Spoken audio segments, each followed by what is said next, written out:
the member for Lilley.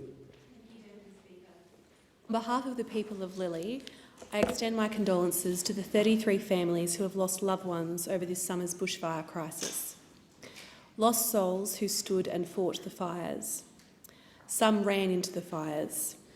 They saved countless other countrymen from fires, and we honour them. On the 25th of January, I marched with my community for Survival Day, which is a day about resilience. We finished at Kabar, a kindy in Zilmere, which works with Aboriginal and Torres Strait Islander families on the north side of Brisbane. Speaking with local elders, we began talking about the land we are all charged with a moral duty to care for, and of carrikins. Carrikins are a family of small organic compounds found in smoke that can stimulate germination of dormant seeds in the aftermath of bushfires. Carrikins can also make seedlings more responsive to light and to adapt to grow in new conditions. The name is derived from the word carrick, which means smoke, in the indigenous language of the Noongar people in WA. Different plant species have different reactions to the bushfires. Some plants are completely lost.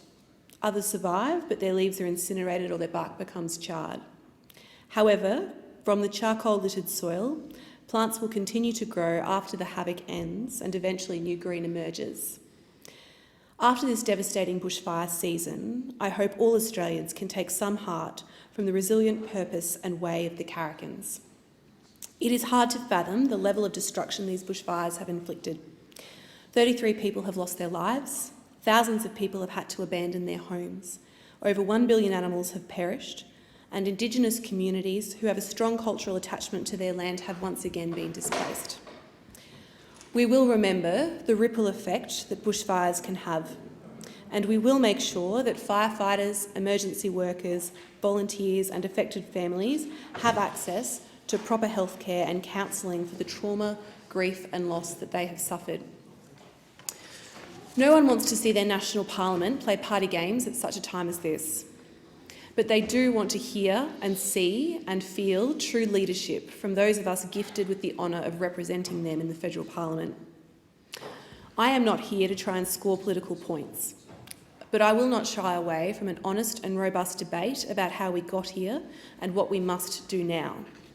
These bushfires have decimated the economies of too many Australian communities.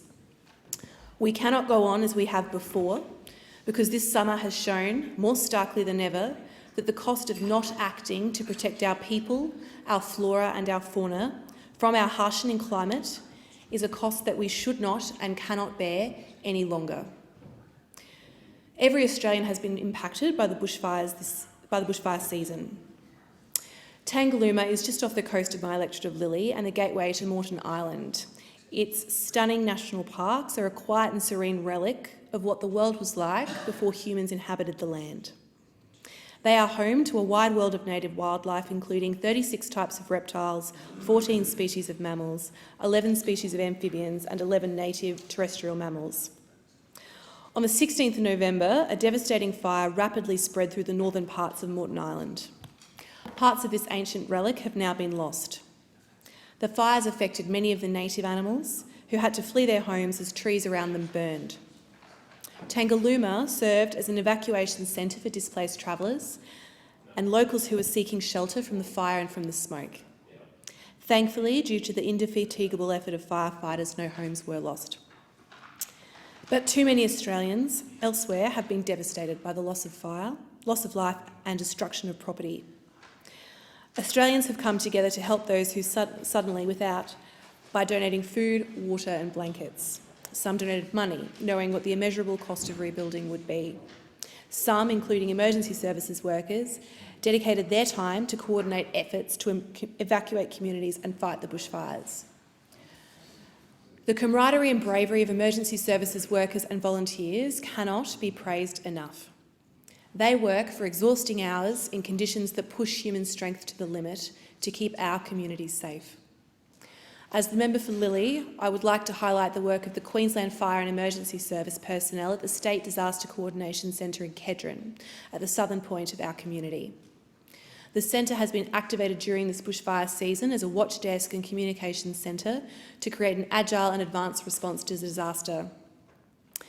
The men and women at the centre have and still are dedicating countless hours of their time to ensure that fire and rescue services are working efficiently with other emergency stakeholders. To all of the Queensland Fire and Emergency Centre workers who operate the State Disaster Coordination Centre in Kedron, thank you for your service. To the approximately 134 Queensland Fire and Emergency Services personnel who have left their families to fight fires across our borders, thank you for your courage and for your bravery. To the many Australians who are looking at what the bushfires have left them with and wondering how they are going to begin again, I assure you that, like Australian carricans stimulate the dormant, resilient seedlings of our ancient land, we will recover, rise and thrive again. Thanks.